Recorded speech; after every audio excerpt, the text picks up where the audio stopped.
Biarlah pengurapan-Mu turun atas setiap kami, sehingga oleh urapan-Mu itu memampukan kami untuk menangkap pesan-pesan-Mu di dalam kehidupan kami, ya Allah. Kami mempersiapkan hati kami bagaikan tanah yang subur, sehingga benih yang ditaburkan itu pasti bertumbuh serta menghasilkan buah yang tetap di dalam kehidupan kami, ya Allah. Berbicaralah ya Tuhan, di dalam nama Tuhan Yesus Kristus yang siap mendengarkan firman Tuhan, bersama-sama kita katakan amin. Silakan duduk Bapak Ibu. Salam. Ini minggu yang kelima untuk tema kita. Berarti Bapak Ibu sudah berulang-ulang minimal udah 5 kali untuk yang sama, yaitu mengobarkan karunia Allah. Saya ulangi, mengobarkan karunia Allah. Dasar firman Tuhannya dari 2 Timotius 1 ayat 6. Saya akan membacakan bagi Bapak Ibu di tempat ini.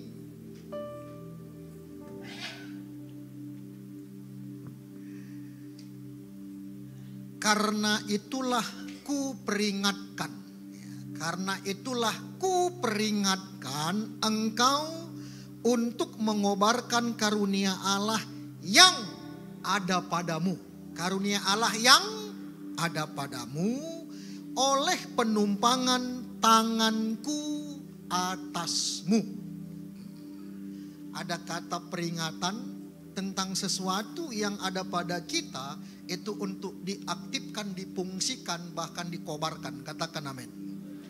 Nah Bapak Ibu yang terkasih dalam nama Tuhan Yesus Kristus, tujuan daripada tema ini agar setiap kita yang melayani mengerti latar belakang dan memahami cara mengaktifkan karunia Allah yang ada pada kita serta mengobarkannya sehingga berdampak terhadap tanda-tanda ajaib dan mujizat. Katakan amin.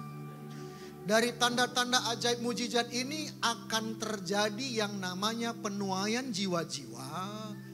Dan ketika kita menuai jiwa-jiwa, maka dengan pasti ada yang namanya FA-FA dan gereja-gereja baru yang terbuka. Katakan amin. Latar belakang dari surat ini di mana Timotius itu mendapatkan surat dari Paulus. Karena Timotius ini adalah seorang muda yang lahir dari kawin campuran, bapaknya Yunani, tapi nenek dan ibunya adalah orang Yahudi yang percaya kepada Yesus. Kemudian nenek dan mamanya ini mendidik yang namanya Timotius dengan kebenaran firman Tuhan. Dan kemudian Paulus mementori Timotius untuk memberitakan Injil. Karena Timotius ini adalah orang yang selalu menyertai Paulus kemanapun memberitakan Injil. Tetapi memang Paulus melihat di dirinya Timotius ada karunia Allah yang berfungsi sebagai pemimpin jemaat. Yang berfungsi sebagai pemimpin jemaat. Yang harus difungsikan karunia itu untuk terus berkobar-kobar. Untuk terus berkobar-kobar. Dan di dalam bulan ini kita harus kembali ingatkan yang namanya formula 5, 7, 9. Ada 5 jawatan, ada 7 karunia melayani, dan ada 9 karunia roh. Dari semuanya itu minimal kita memiliki 1 di dalamnya. Katakan amin. Memiliki 1 di dalamnya. Nah oleh sebab itu Bapak Ibu, salah satu surat yang disampaikan oleh Paulus kepada Timotius, maka orang percaya memiliki jalan kehidupan sebagaimana yang Tuhan kehendaki. Ingat, orang percaya harus memiliki jalan kehidupan sebagaimana yang Tuhan kehendaki. Sebab salah satu dari suratnya tertulis dari 1 Timotius 3 ayat 15. 1 Timotius 3 ayat 15 dikatakan begini. Jadi jika aku terlambat, sudahlah engkau tahu. Sudahlah engkau tahu bagaimana orang harus hidup sebagai keluarga Allah. yakni jemaat dari Allah yang hidup, tiang penopang dan dasar kebenaran. Jadi cara hidup jemaat Allah sebagai tiang kebenaran, maka kita semuanya harus melakukan sebagaimana yang Tuhan telah tetapkan dalam kehidupan kita. Dan orang yang percaya kepada Tuhan Yesus Kristus itu semuanya sudah diperlengkapi dengan karunia-karunia yang permula 5, 7, 9 tadi. Nah, untuk itu saya akan menyampaikan kepada kita sebagai orang yang percaya bahwa kita memiliki latar belakang rancangan Tuhan yang begitu dahsyat dalam kehidupan kita. Saya akan mengingatkan kepada kita semua bahwa dengan kebenaran firman Tuhan ini tidak ada satupun orang percaya yang ada di tempat ini untuk ragu. Tidak ada lagi yang bimbang, tapi mengobarkan karunia yang ada pada setiap kita masing-masing karena kita adalah orang yang sudah Tuhan rancangkan sedemikian rupa. Katakan amin. Efesus 2 ayat 10 berkata begini.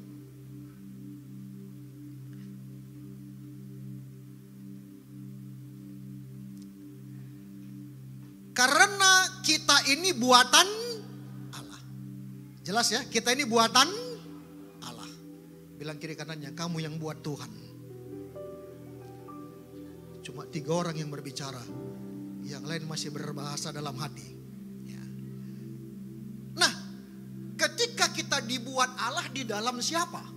Dikatakan, diciptakan dalam Kristus Yesus. Waktu Allah membuat kita diciptakan dalam Kristus Yesus untuk apa? Dikatakan selanjutnya untuk melakukan pekerjaan baik.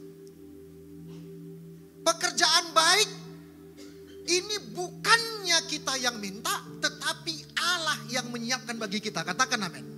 Dikatakan gini, yang dipersiapkan Allah sebelumnya, Ia mau supaya kita hidup di nanti kita bisa perhatikan untuk selanjutnya bahwa sesungguhnya orang percaya yang harus mengobarkan karunia yang ada padanya itu bukan kehendak kita, tapi maunya Tuhan yang harus kita lakukan. Yakinkan itu, katakan amin. Sehingga orang percaya harus sadar bukan dia yang minta pekerjaan, tapi Tuhanlah yang memberikan pekerjaan. Bilang kiri kanannya, jangan melayani sesuka hatimu. Amin. Amin. Ya. Kan sekarang kan banyak gereja, banyak kadang-kadang orang percaya cari hamba Tuhan menyenangkan hatinya kan. Kalau saya datang tidak akan menyenangkan hati Bapak Ibu. Saya datang akan menyinggung hati Bapak Ibu. Biar nggak dipanggil lagi. Tapi itulah kebenaran. Karena kekristenan bukan manusia cari Tuhan, tapi Tuhan cari manusia. Amin Bapak Ibu. Jadi kalau ada berpikir mau terlibat dalam pelayanan seperti yang dia inginkan, mulailah berpikir dengan jernih. Katakan amin. Ya. Jadi pekerjaan yang untuk kita itu Tuhan yang mempersiapkannya. Tuhan yang menentukannya. Tuhan yang telah menetapkannya. Katakan amin. Dikatakan dari firman Tuhan itu ada Allah Bapa, ada Anak, ada Roh Kudus. Zamannya Allah Bapa adalah menciptakan umat manusia dalam kitab Kejadian, kemudian menempatkan manusia itu di Taman Eden. Ketika manusia ditempatkan Allah di Taman Eden, nah pada saat manusia berada di Taman Eden, disitulah manusia jatuh di dalam dosa. Tetapi setelah manusia jatuh di dalam dosa, di situ juga ada rancangan agung Tuhan terhadap manusia. Ada orang bertanya, Tuhan kan maha tahu. Kenapa Tuhan sudah tahu kalau manusia itu akan jatuh di dalam dosa, tetap diciptakannya manusia itu? Saudara, kasih Allah jauh lebih besar dari pelanggaran kita. Makanya Allah itu adalah kasih. Tapi kita bisa belajar dari latar belakang rancangan Tuhan dalam kehidupan manusia. Pada saat jatuh di dalam dosa, maka Allah di situ merancangkan bagaimana manusia yang percaya itu akan Tuhan pakai dengan dahsyat. Dalam kitab Kejadian 3 ayat 15, firman Tuhan berkata begini. Sehingga dari latar belakang ini tidak ada lagi di sini yang ragu melangkah untuk memuliakan nama Tuhan. Katakan amin. Dikatakan begini. Ini saat manusia jatuh dalam dosa ya. Kitab Kejadian 3 itu peristiwa manusia jatuh dalam dosa. Tapi kita lihat. Aku akan mengadakan permusuhan antara engkau dan perempuan ini. Antara engkau itu iblis. Perempuan adalah manusia. Kemudian antara keturunanmu dan keturunan mu iblisnya perempuan. Keturunannya, tadi kan perempuan kan? Keturunannya akan meremukkan dan engkau akan meremukkan. Ada nggak pernah orang ketabrak kereta api tumitnya hancur mati? Tapi ada orang ketabrak sepeda tapi kepalanya pecah, mati. Padahal yang nabrak sepeda. Sementara tumit ditabrak kereta api hancur tidak mati. Artinya Bapak Ibu, kita sebagai keturunannya itu lebih dahsyat dibandingkan iblis. Katakan amin. Bilang kiri kanan, engkau lebih dahsyat dibandingkan iblis ciptakan Tuhan. Amin. Namun Bapak Ibu, agar kita mengerti latar belakang kita sebagai orang percaya, sebelum kita dipakai oleh Tuhan, tadi di dalam kitab Efesus 2 ayat 10, Allah yang menciptakan kita di dalam Kristus. Karya Allah menciptakan manusia, tapi diciptakan di dalam Yesus, artinya untuk manusia itu layak menggunakan karunia yang ada ditetapkan Tuhan dalam kehidupan kita, maka Yesus terlebih dahulu merestorasi hidup kita agar layak menjadi alatnya. Katakan amin. Sehingga zamannya Yesus, sehingga kita mengerti arti Tritunggal, maka Allah itu sendiri turun ke dunia ini sebagai manusia untuk melakukan karya keselamatan dan pengudusan terhadap umat manusia dengan darahnya yang tercurah. Katakan amin. Setelah Yesus melakukan restorasi dalam kehidupan umat manusia, karena manusia mau dipakai untuk menghancurkan iblis, sehingga maka Yesus rela mati di atas kayu salib untuk dosa pelanggaran kita. Sehingga kita ditebus dari dosa. Amin. Akhir daripada karya Tuhan Yesus Kristus di muka bumi ini, dia turun ke dunia orang mati untuk mengambil kuasa Memang setiap orang percaya di muka bumi ini pasti yang namanya masih hidup dalam tubuh jasmaniah, karena di jasmaniah kita inilah tinggal dosa. Akibat dosa adalah maut. Semua harus mengalami kematian. Tetapi Bapak Ibu harus menyadari, dalam kehidupan orang percaya, satu kali mati, dua kali hidup. Tapi orang yang tidak percaya kepada Yesus, satu kali hidup, dua kali mati. Karena kehidupan yang sesungguhnya bukan berbicara hidup yang sekarang ini. Hidup yang sekarang ini adalah hidup yang pertama, tetapi jasmani harus mengalami kematian. Tetapi kemudian nanti akan hidup secara kekal, karena tubuh ini akan diubah menjadi tubuh kemuliaan yang tidak akan pernah mati lagi. Itu kita. Tapi kalau orang berdosa, satu kali hidup, dua kali mati. Mati secara jasmani, yang kedua mati secara kekal. Nah itu makanya Tuhan Yesus turun ke dunia orang mati untuk mengambil kuasa maut, sehingga maut tidak akan berkuasa atas hidup kita. Katakan amin. Karena memang daging, itu sejak Adam jatuh ke dalam dosa, itu Tuhan sudah ngomong, debu kembali kepada debu. Tapi tubuh kemuliaan akan bersama-sama dengan Tuhan. Katakan amin. Namun pada saat Tuhan sudah bangkit dari antara orang mati, kembali apa yang dirancangkan Tuhan pada saat manusia jatuh ke dalam dosa, dalam kitab 1 Korintus 15 ayat 58 berkata begini. Ayat 58-nya nanti Bapak Ibu baca boleh dari ayat 55 di rumah. Karena itu saudara-saudara yang kekasih, berdirilah teguh. Nah, ingat, berdirilah teguh. Untuk apakah itu? Jangan goyah dan giatlah selalu dalam pekerjaan. Jelas ini Bapak Ibu? Jelas ini Bapak Ibu? Bahwa kita harus giat dalam pekerjaan Tuhan. Sebab kamu tahu bahwa dalam persekutuan dengan Tuhan jerih payahmu tidak sia-sia. Namun Yesus berkata begini sebelum kita melakukan pekerjaan Tuhan kepada murid-muridnya. Jangan tinggalkan Yerusalem sebelum Roh Kudus turun ke atas kamu. Nah pertanyaannya, Yesus sudah naik gak ke surga? Sekarang zamannya Roh Kudus. Artinya di zamannya Roh Kudus itu telah tinggal di dalam kita. Di zamannya Roh Kudus yang saat ini kita harus mengobarkan karunia Allah. Saat ini kita harus bertindak, kita harus berbuat, kita harus melakukan pekerjaan-pekerjaan yang Tuhan telah tetapkan dalam kehidupan kita. Sebagaimana karunia Allah yang ada di dalam kita. Amin. Sebab Alkitab berkata begini, Yohanes 14 ayat 12.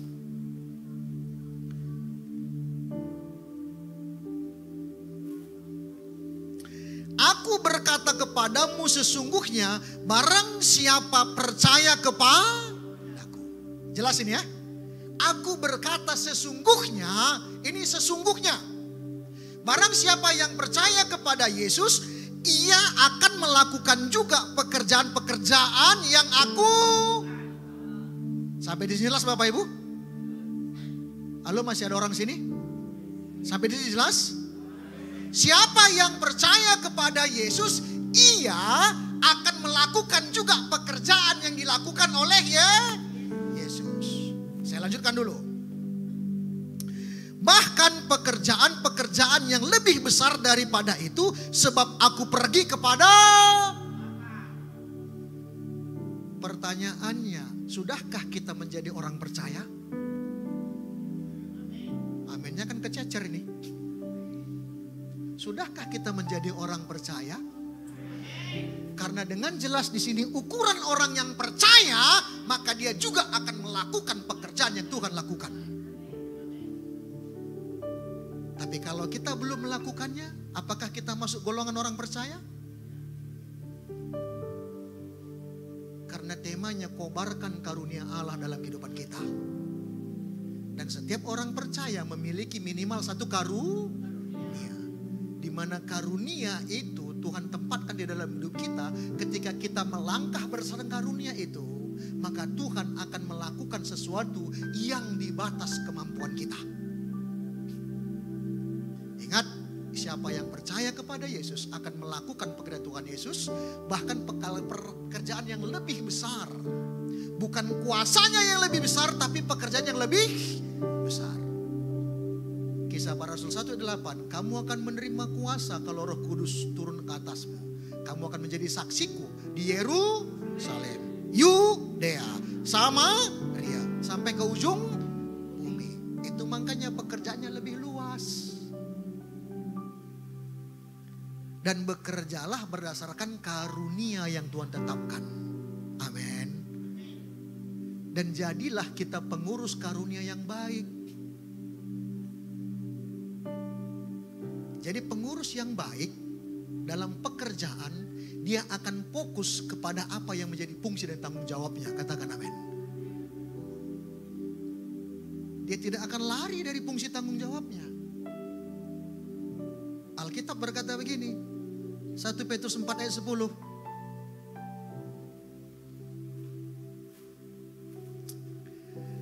layanilah seorang akan yang lain sesuai dengan karunia yang telah diperoleh tiap-tiap orang. Sebagai pengurus yang baik dari kasih karunia. Jadi jangan lari dari kasih karunia yang Tuhan tetapkan dalam diri kita. Dan kalau kita melayani sesuai dengan karunia yang Tuhan tetapkan di dalam kehidupan kita, maka kita tidak hanya hidup dari karunia yang satu, tapi ada karunia yang lain yang menolong kita, yang menjadikan kita lebih bergairah, yang membuat kita semakin hari semakin kuat, yang menjadikan kita terus akan menyala-nyala. Apabila kita melangkah berdasarkan karunia yang ditetapkan oleh Tuhan, katakan amin. Karena di dalam kehidupan orang percaya, kita akan melangkah dari satu karunia kepada karunia yang lain.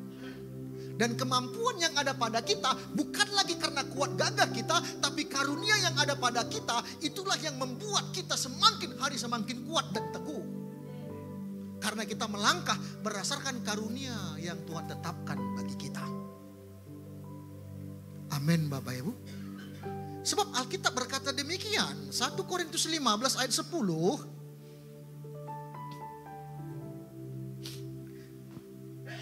Tetapi karena kasih karunia Allah, aku adalah sebagaimana aku ada sekarang. Dan kasih karunia yang dianugerahkannya kepadaku tidak sia-sia. Sebaliknya, aku telah bekerja lebih keras daripada mereka semua. Kemampuannya lebih keras diakui. Tetapi bukannya aku, melainkan kasih karunia Allah yang menyertai aku. Jadi semua oleh karena karunia Tuhan. Katakan amin. Saya mampu berdiri di tempat ini itu oleh karena karunia Allah. Saya mampu melangkah menghadapi berbagai macam tantangan itu karena karunia Allah. Sebab Allah tidak akan pernah meninggalkan kita. Katakan amin. Sebab orang yang melayani berdasarkan karunia Tuhan akan dipakai oleh Tuhan dengan caranya Tuhan sendiri. Namun bukan berarti kita bebas dari tantangan. Kita akan diperhadapkan dengan banyaknya masalah dan proses. Bahkan Rasul Paulus ketika menulis surat ini, dia juga dalam keadaan yang dipenjara.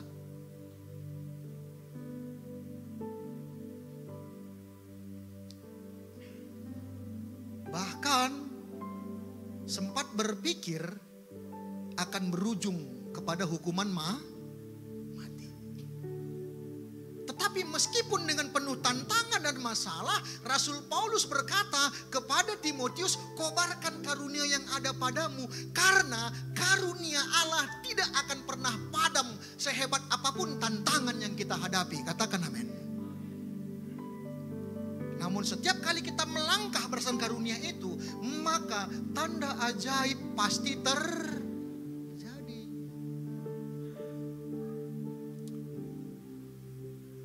Ada sebuah keluarga mempunyai 2 anak yang masih kecil.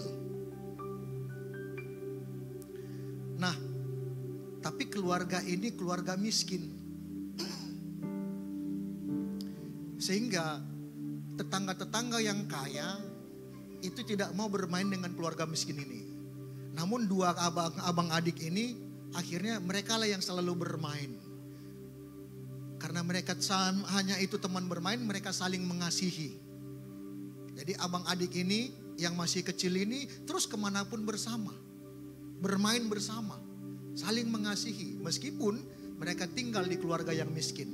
Sampai satu waktu si abangnya yang juga masih kecil itu tidak lagi semangat bermain, bahkan dia sudah tidak mau lagi bermain. Karena mengalami sakit penyakit. Kemudian dibawa ke dokter, sakit penyakitnya itu parah. Yang mengancam kepada kematian. Dan kalau dibawa ke dokter dan diobati membutuhkan biaya yang cukup besar.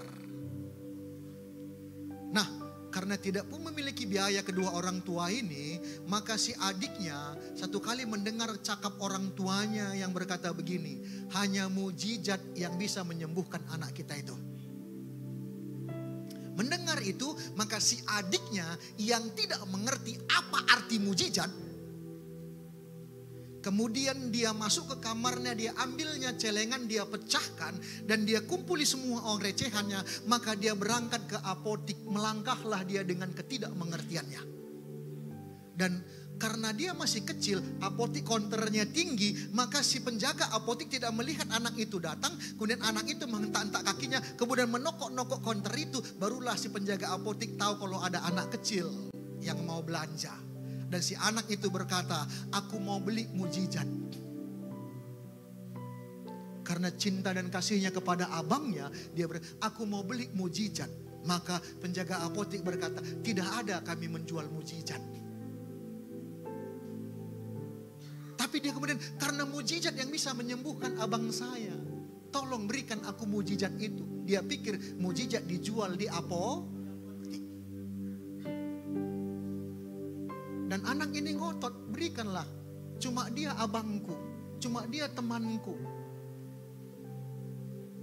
Tapi si pemilik apotik berkata, mujizat tidak ada dijual.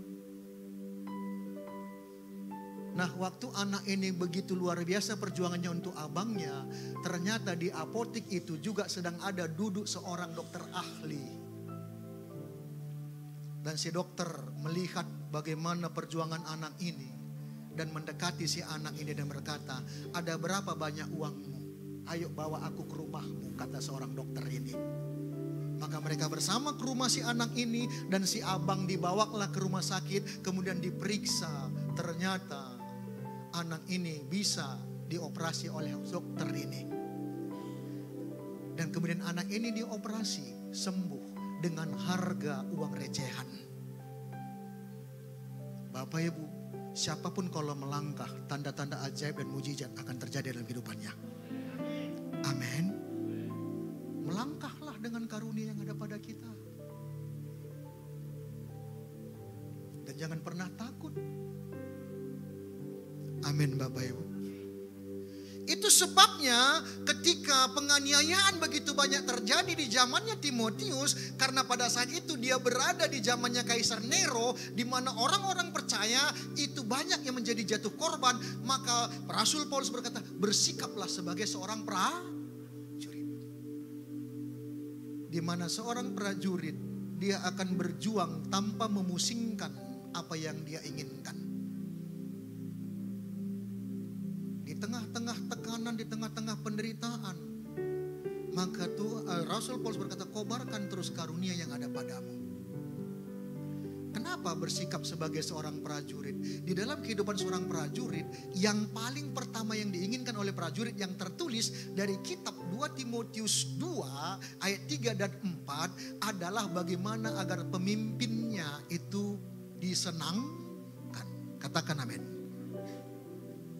Tujuan utamanya untuk menyenangkan pemimpin. Kalau kita sebagai orang percaya yang telah memiliki karunia Allah dalam kehidupan kita, fokus kepada masalah, sampai kapanpun kita tidak akan pernah berani melangkah. Tapi kalau kita bersikap sebagai orang prajurit yang fokus agar bagaimana Tuhan disenangkan, kita akan pasti melangkah dengan segenap hati. Amin Bapak Ibu.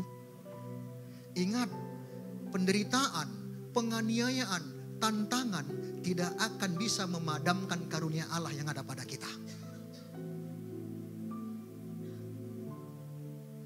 Dan Allah yang kita sembah adalah Allah yang tidak akan membiarkan kita menghadapi masalah sendirian. Karena dia telah berjanji, aku menyertai kamu sampai akhir. Amin Bapak Ibu. Nah, ini tinggal berapa menit lagi nih? Tinggal? Oke, saya sampai jam berapa nih Pak? Gini 10.20 ya? Oke, berarti ada sekitar 8 menit lagi. Agar Bapak Ibu tidak pernah ragu dan bimbang untuk melangkah, karena Allah itu telah menetapkan kita, kalau saya katakan adalah untuk melakukan perkara yang dahsyat, itu pasti. Katakan amin. 2 Timotius 1 ayat 7-nya, karena Allah tidak memberikan kepada kita roh ketakutan. Amin Bapak Ibu. Nah, saya akan tutup dengan yang ini Bapak Ibu. Yohanes 15 ayat 16. Sehingga tidak ada satupun di sini yang ragu untuk melangkah. Karena salah satu surat Paulus kepada Timotius, jangan takut dan jangan malu. Katakan amin. Ya, dikatakan begini, Yohanes 15 ayat 16. Bukan kamu yang memilih aku, tetapi akulah yang memilih kamu. Dan aku telah menetapkan kamu supaya kamu pergi dan menghasilkan buah, dan buahmu itu tetap, supaya apa yang kamu minta kepada Bapa dalam namaku diberikannya kepadamu. Saya berharap Bapak Ibu yang membaca firman Tuhan ini menyadari siapa kita sesungguhnya di hadapan Tuhan. Karena dengan jelas bukan kamu yang memilih aku, kata Tuhan, tapi akulah yang memilih kamu. Setelah dipilihnya, kita ditetapkannya, selama kita mau pergi pasti menghasilkan buah. Apapun status kita, siapapun kita, sadari bahwa Allah sanggup memakai kita. Selama kita mau pergi dan melangkah, maka kepastian untuk menghasilkan buah sudah Tuhan tetapkan dalam kehidupan kita. Tidak bisa tidak. Karena itu yang sudah dirancangkan Tuhan di dalam kehidupan kita, sebagaimana tertulis dalam kitab Kejadian 3 ayat 15. Katakan amin. Dan kita melakukannya harus dengan giat. Satu kali seorang pendeta mengkhotbahkan Yohanes 15 ayat 16 ini. Maka setelah pendetanya selesai khotbah, ada seorang ibu yang buta huruf. Ibu buta huruf. Nah, kemudian ibu buta huruf, sekalipun dia buta huruf, dia tetap bawa Alkitab ke gereja. Ini kejadian nyata dan saya pada zaman itu masih kecil. Nah, ibu yang buta huruf ini kerjanya jual sayur mayur. Kalau orang Karo bilang perpajak pajak. Bukan perpajak pagi, perpajak pajak. Nah, setelah dia dengar begitu, dia tangkap firman Tuhan ini, dia datangi Pak Pendetanya. Oh Pak Pendeta, apa ini indusi kata kenundai si rebuah-rebuah ndai. Datang Pak Pendetanya, ja Alkitab nundai bibi. Kan tahu semua bahasa Karo sini kan? Ya nggak tahu tanya orang Karo nanti. Amin. Nah, mana Alkitabmu bibi, kata Pak Pendeta ini. Dikasihlah Alkitabnya. Kalau anak sekolah minggu yang tidak bisa membaca, cara mengajarkannya dengan menggunakan gambar. Nah, begitu ditunjukkan oleh Pak Pendeta, Yohanes 15 ayat 16, dilingkarinya ayat 16 itu. Ditariknya garis ke atas. Setiap Alkitab di atasnya kan kosong kan lembarannya kan? Kan ada yang kosong kan? Dibikinnya tanda panah, digambarnya di depan tanda panah itu 3 buah mangga. 3 buah mangga. Karena yang paling gampang buat dia menggambar buah mangga. Besoknya dia jualan, bukan jualan mangga Bapak Ibu. Jual sayur mayur. Nah, waktu dia jual sayur mayur, dia ngomong kepada sebelahnya yang jualan sayur mayur juga. Dan dia mulai mengobarkan karunia Allah pada dia. Karena dia tahu DNA-nya, kalau kamu pergi pasti menghasilkan. Sekalipun dia seorang ibu yang buta huruf, tapi dia juga punya karunia Allah. Maka dia bilang, namanya pun orang pasaran, oh kapah, tah nukin lang. Nerbih nina pendeta kami hendak kala si kenitikan ras Yesus pasti erbuah. Tahu nggak kamu, kemarin pendeta kami bilang kami orang percaya Yesus pasti begitu kata pendeta kami. Dan itu ada tertulis dalam Alkitab. Waktu dibilang tertulis dalam Alkitab, yang sebelahnya tahu kalau dia buta huruf. Dijawablah, tertulis nindu kampe buta huruf, katanya begitu. Tuhu, dibukanya Alkitab. Dibukanya lah, udah ditandainya. Tengoknya buah mangga tadi, diurutkannya. Oke min. Bacalah, katanya begitu. Setelah dibaca sama sebelahnya, maka dibilang itu kan hanya kata Alkitab. Tapi ibu ini tahu siapa dirinya di hadapan Tuhan, katakan amin. Dia tidak pernah menyerah dengan banyaknya tantangan, dengan banyaknya penolakan dari ibu ini. Setiap firman yang dia dapatkan, dia tahu dia sudah ditetapkan Tuhan untuk Dia juga tahu buah yang kita hasilkan, Tuhan yang tentukan kapan waktunya, katakan amin. Bukan waktunya kita. Bilang kiri kanannya, buah bukan kita yang tentukan, tapi Tuhan yang tentukan. Sebulan gak terjadi apa-apa, 2 bulan tidak terjadi apa-apa. Dan ibu ini banyak tidak mengerti dan dia tanya sama pendetanya. Satu kali pendetanya ngomong juga masalah perpuluhan. Ibu ini buta dia tanya. Tapi dia mau menjadi pelaku firman. Karena dia tahu firman adalah Allah. Dan siapa yang melakukan firman pasti akan digenapi dalam kehidupannya. Ngomonglah pendetanya perpuluhan. Dia tanya, gua maksudnya perpuluhannya Pak Pendeta. Barulah karena Pak Pendeta tahu ibu ini cara berpikirnya sederhana. Bagenda bibi, adikam erbina gagulen pajak, adilit untung 200.000, 10.000 per puluhan. Dia tahu kalau 100.000, 10.000 per puluhan. Jadi begitu ada untung 100.000, dia sisihkan 10.000. Kalau sebelum 100.000 untungnya, kalau masih 55.000, dia nggak ngerti. Ditunggunya baru 100.000 baru dia ambil 10.000. Karena dia tidak mengerti sebelum 100.000. Apalagi 72.000 bingung dia. Tunggu dulu sampai 100.000. Setelah 100.000 disisihkannya 10.000. Begitulah yang dia lakukan dalam kehidupannya.